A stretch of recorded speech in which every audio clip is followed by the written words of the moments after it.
Magandang umaga mga kapuso. Good morning, UH Barkada. Good morning. How are you all?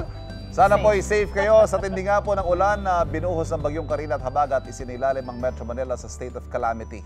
Hatid po namin ang latest tungkol dyan dito sa unang hirit coverage ng bagyong Karina at Habagat. Live po nating tututukan ang sitwasyon sa iba't ibang bahagi ng Metro Manila at iba pang lugar na apektado. Para naman sa mga nangangailangan ng tulong, pwedeng tawagan ang mga emergency hotlines na naka-flash sa inyong mga TV screen. Sana yung mga numbers natin na pwedeng tawagan. Hanapin natin yan. The emergency hotlines. Saan? There you go. Pwede yung tawagan. O, ibabad lang natin ha, para manote ng mga kapuso natin. Take a picture. Take a picture actually. At nagsimula na rin po ang Operation Bayanihan ng GMA Kapuso Foundation. Sa mga nais tumulong, maaaring magdeposito sa bank accounts ng GMA Kapuso Foundation. Good. Ayan, scan QR. Pwede rin magpadala sa Cebuana Luwilier o kaya sa online via Shopee, Lazada, GCash at Metrobank credit card.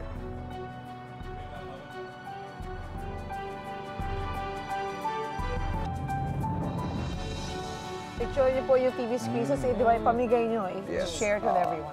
Sa mga gustong tumulong, nandiyan po yung mga detalye. Sa tindi nga ng ulan na dulot ng bagyong Karina at Habagat, marami ang kinailangan lumikas. Stranded nga yung iba nating mga kapuso at iba naman sa mga evacuation center na nagpalipas ng magdamag. Gaya na lamang ng mga kapuso natin sa Taytay Rizal na inabot ng lagpas tao ang baha kahapon. Sina Suzy at Shaira nasa Taytay ngayon para maghatid ng serbisyong totoo. Suzy and Shaira, kamusta yung mga kapuso natin dyan? Morning! Nandun pala sila. Ay, double S. Hi guys, good morning. Good morning sa inyo. Pwede na bumati konti ng good morning kasi tumigil na yung ulan. At good news yun Oo, sa totoo ating lahat. naman. Pero ito nga nakalaang araw, nalasa ng gusto itong bagyong Karina kasama yung low pressure area nga na Yes, nagdulot yung habagat nagdulot ng napakatinding pagbabaha at pag-ulan sa maraming lugar. At dahil nga binaha ang ilan sa mga areas ito, syempre kinailangan lumikas sa ilan sa mga kapuso natin sa mga evacuation centers kung saan nandito tayo ngayon sa isa sa mga yon. At ito nga, isa sa mga lugar na nakaranas ng hagupit ng bagyong Karina ay itong Barangay San Juan dito sa Taytay Rizal. Kaya naman ito, bumisita kami dito sa kanilang evacuation center para maghatid ng serbisyong totoo sa 178 na pamilyang pansamantalang nanunuluyan dito. Natutuwa naman kami ni Shaira kasi nakikita namin very organized yung lugar. Maayos. Meron sila mga modular tent, so meron silang privacy, kumbaga, para sa mga pamilya. At bukod po dyan, ay syempre excited kami dahil ano ba naman magpapagana sa ating mga kapuso ngayong umaga na kahit nasusungin pa nila yung paglilinis ng mga bahay nila eventually pag uwi nila. Pero syempre meron sila mainit na almusal na hatid natin sa kanila. Ito ni mga kapuso natin, ng mga volunteers yata na sila ang tagaluto. Sir, ano bang ulam yan? Lugaw po. Lugaw! So perfect! Oo nga, parang sopa sinaamoy ko kanina. No? Siguro gutom lang Baka nga. napuyat, pero ito, lugaw. Okay. Ayan, at syempre mamaya din mamimigay dito. Katuwang natin ng Kapuso Foundation, mamimigay din tayo ng relief goods Ayun. dito sa ating mga kapuso nandito ngayon sa evacuation center. Mamaya may kasama din tayo ng Sparkle Artist. Ay, oo nga. Yes! Nako, si Rocco Nasino. Correct. Nako, isa rin talaga yun sa mga asahan kapag mga gantong panahon ay napakabait talaga kasi ni At Rocco matulungin, din talaga. tama. At syempre, kukumustahin din natin yung lagay nila at yung pinsalang iniwan ng bagyong Karina sa mga bahayan dito. Kaya mga kapuso, tumutok lang kayo dito sa inyong pambansang morning show kung saan laging una ka. Unang hirit.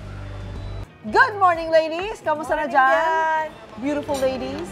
Ayan. Karakain. Sarap ng lugaw. Good morning, guys!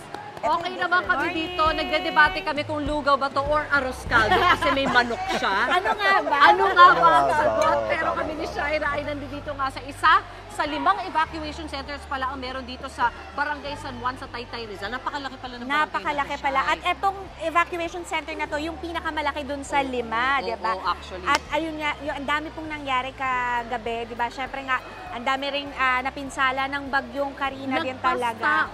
Nagpas tao. Yung mga kung saan kaya sila lumikas dito sa mga evacuation centers, gano'ng katindi yung baha sa kanila. Kaya kami po ay naghahanda ng almusal. Actually, ang nagluto po nito ay mga taga-kabarangay po nila. Mga volunteers. mga volunteers nila at i-distribute natin ito mamaya. At bukod pa rito, syempre meron tayong mga relief goods galing naman sa Kapuso Foundation. Ayan, Alam mo, dito ito siya. nakakatuwa. Ang laking tulong din talaga ng Totoo. GMA Kapuso Foundation. Dahil ito, pampaano din to, pampatawid gutom din to. Habang nandito pa sila sa evacuation center. Yes. Kasi I'm sure, hindi pa rin talaga ayos yung mga kabahayan nila, di ba, Pag bumalik ate? sila sa bahay nila, basa Basa lahat. pa yan. Kung ano man Madumi, ang imbak makalat. nila ng pagkain doon, pangluto nun, kalan, whatever, basa yan lahat. So, kung ano man ang meron dito, kahit pa paano, Yes. tama Yung madaling Yes. i-prepare, lutuin.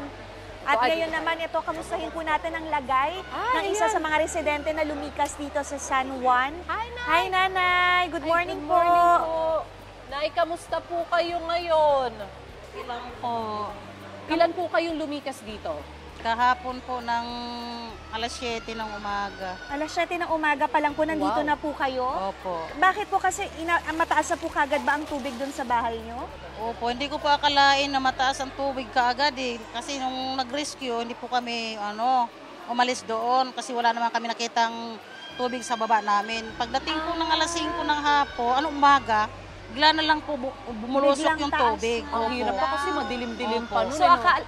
so akala nyo na hindi kayo aabutin? Opo, kaya nagligpit muna ako ng gamit doon sa loob namin. Tinaas ko yung gamit namin sa lamisa para hindi maabot ng tubig. Oo. Pagkatapos, pagbaba ko po, wala na, mataas ang tubig hanggang na dito. Hala. Opo. Pero first time niyo po bang bahain dun sa bahay Hindi po, ninyo? lagi po. Pero Ah, ngayon, lagi. opo, ngayon lang po nagkataon na ang baha tumaas po talaga, pumasok sa loob ng bahay namin. Kahit nung undoy, nandun na ba kayo nung undoy? Opo. Hindi tumaas ng ganyang kabilis? Tumaas po, lampas pa po sa bubong ng bahay. So, na-experience nyo na yung ganyan Opo, dati? opo. Oy, so, paano kayo nakalikas dito kung gano'n nakataas yung tubig? Nagbangka ba kayo? Hindi po, ang ginawa ko po, tiniis ko po magsagwan ng kamay, bit-bit yung ito. May mga kasama nailikas ng- kayo? Opo. Kasi hindi, ako lang po ang naglikas papunta dito. Ako na po ang nagdala ng gamit namin papunta dito. Lahat na lang. Oh my gosh. Opo. Ay, magdadagdag Nanay, po kami po ito ng po, konting para pagkain po po sa para inyo. sa inyo, Salamat ha? po. Oh, Galing good po yan luck sa po, Jemmy ate. Kapuso Foundation. Naku, sana po makabangon po agad kayo dito po sa sakuna na naranasan niyo po. Opo, Sige salamat po, po. Nanay, salamat po. Salamat. Alright. Po. Ayan po, syempre tuloy-tuloy po ang pamimigay natin mamaya ng almusal para sa kanila. At of course, Yes. mga relief goods galing po sa GMA Kapuso Foundation. Ayan, start na tayo, Ayan, ate. ito na ba? May pila na rin tayo ngayon. Okay, Ayan. we are ready, we are ready. Ito po. Yeah. Salamat Ang daming po. pamilya, ate. Oo nga. Ito, 178. tulungan ka Ay, dyan. thank you, ate. 178 Thank you. families. Meron din tayo ditong Ay, yung almusal natin. Almusal pala. Pinapasarapan namin ng husto yung almusal para Yes. mamaya. Kaya po, Thank balikan you, niyo po thank kami you. mamaya dito po sa Barangay San Juan, dito po sa Taytay, Rizal. Dito po sa Manuel Santos Integrated School, isa sa mga evacuation centers dito po sa Taytay. Eto, tuloy-tuloy, namigay na kami kanina na Shaira ng ilan sa mga relief goods at saka ilan sa mga pagkain dito merong palugaw. Of course, tulong-tuloy yung mga volunteers dito mula sa barangay. Nandito pa rin po kami sa Barangay San Juan, dito sa Taytay, Rizal. Ito ay isa lang sa 5 o 6 na evacuation centers Grabe. ng Barangay San Juan. Kasi ibig malaki sabihin, itong barangay ang na laki, to. Ang laki nga Oo. ng barangay. 8 na sityo daw ang meron dito. Wow. Kaya buti na lang meron silang 5 evacuation center. At ito nga ang evacuation center dito sa San Mateo, San Juan. Barangay San Juan, yes. Taytay, Rizal. Okay, Dito sa Manuel Santos Integrated School. Ay, meron pong 178 na pamilya po ang matutulungan po natin dito.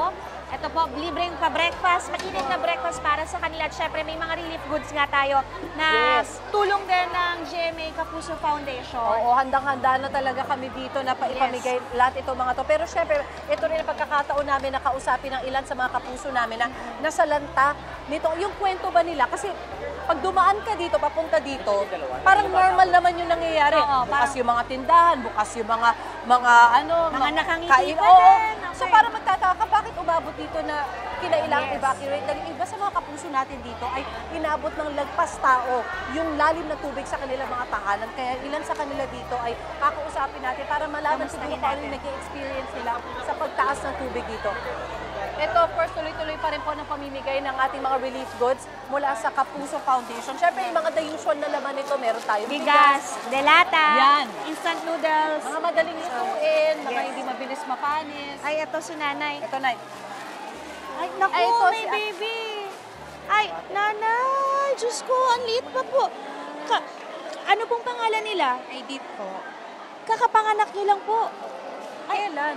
Nung 12 po. Noong 12? July. Oo, mga 2 linggo pa lang yung anak ninyo. Ano nangyari po sa inyo? Buti nakalikas kayo ng maayos ng baby ninyo. Opo, may nag-rescue naman po sa amin. Nag-rescue. Hanggang saan yung level ng tubig Sa sa bahay? Baywang po. Sa Bewang. Sa Bewang. Sino Paano ang po yan? May katulong po kayo niya nung lumikas po kayo? May katulong naman po Opo, kayo? mayroon naman po. May asawa, pamilya, nanay, Kapitbahay lang po. kapitbahay, tinulungan ka. Ano experience mo naman dito na syempre nagre-recover pa lang sa pagkakapanganak mo at kailangan matulog dito sa evacuation center. Pero nakangiti pa rin palaban na. Oh, anong pangalan ni baby? Renier po. Renier. Lalaki. Lalaki. Oh my God. Of course, syempre, naging mahirap man ang umpisa ng pagsasama niyo ng iyong anak na si Rainier. Hopefully po kahit paano yung dalang tulong namin yung ginawa sa araw na ito, medyo makapagpatawid sa inyo hanggat sa makabalik kayo sa normal life nyo. May mga naisalba po ba kayong gamit ng bata at gamit nyo rin po? Opo, mayroon naman. Meron naman. Gatas po, meron naman po. Sa akin po siya na Yun ang the best. Ayun. Bit-bit Buti yung na pagkain lagi ng bata kasi nagpapadede. Tutulungan ka na lang namin ng isang staff namin para matulungan kang bitbitin to kasi mabigat ito, ha? Pero ito para sa inyo ni Rainier, ha? God bless you guys. Ingat po. Yeah. Naku, Sige. sana hindi mabinat si nanay. Ano, ang At hirap patulong ng na lang lagay. kay nanay, ha? Thank you. Grabe, no? Imagine na lang na meron kang newborn baby tapos bumabagyo. Diyos ko, paano na lang? Yung panic mo siguro, buti salamat sa mga rescue teams din na Oo tumutulong nga sa eh. mga. Meron pa tayo Ito, may isa pa po tayong kwento. Good morning. Ano pong pangalan nila? Vicenta po, sa Belia. Sino po ang kasama niyo sa bahay? Kami po, 4 ng anak ko. 4 na asawa ko. So lahat kayo ay nandito ngayon nakalikas? Asawa ko lang po, ma'am, nasa bahay. Kasi malalim pa po ang tubig. Wala po nag-aasik. Hanggang saan po kayo inabot? Hanggang Baywang po. Hanggang Paano Bewang. siya nakapanatili doon kung malalim ang tubig? Hindi na, may taas naman kasi ma'am. Hindi kasi mamaiwanan po yung bahay po kasi namin. So Dahil nasa wala dyan, po. na may second floor kayo? Opo, yung bali yung baba po talaga lubog sa Talagang bahay. lubog. Kasi hanggang Baywang nga po talaga yung Oo. sinabi. Kayo ba ay matagal na nakatira dito? O first time Matagal niyo na ba po. na-experience? So naka-experience na kayo ng Opo, Bagyo Yolis, Bagyo Ondoy. Halos po talagang lumulubog po talaga kami sa bahay. Nag-improve naman, kamusta naman po yung kumbaga response Yes, nung oo. barangay? Mabilis po ba o kayo nung- nakalikas? Natutulungan naman po kami ng mga barangay po. Pero ngayon po, kamusta naman lagay nyo dito? Okay naman po? Okay naman po. At kapasalamat po kami at nabigyan po kami ng tulong ng JME. Oh, thank you rin po. Opo, syempre. Laking bagay. Anong balita ng asawa niyo po doon? Bumaba na ba ng konti yung tubig baha? O Opo, ganun pa rin? nagbaba na po hanggang tuhod nila ngayon. Ayun. Yung kahapon pati po hanggang Baywang. Po, sana may mga natira pang mga appliances, no? Yung mga gamit nyo po doon ay hindi masyadong, hindi lahat nasira, kumbaga may Opo. naisalba pa rin kahit pa Yung paano. pagpapatuyo naman ng next step nila ngayon at paglilinis. Opo, Ma'am, mayroon naman. Salamat maraming po. salamat po. Sana po makatulong to kahit paano sa inyong pananatili dito. Thank you po, Naya. Oh, thank you po. Salamat po. Thank you.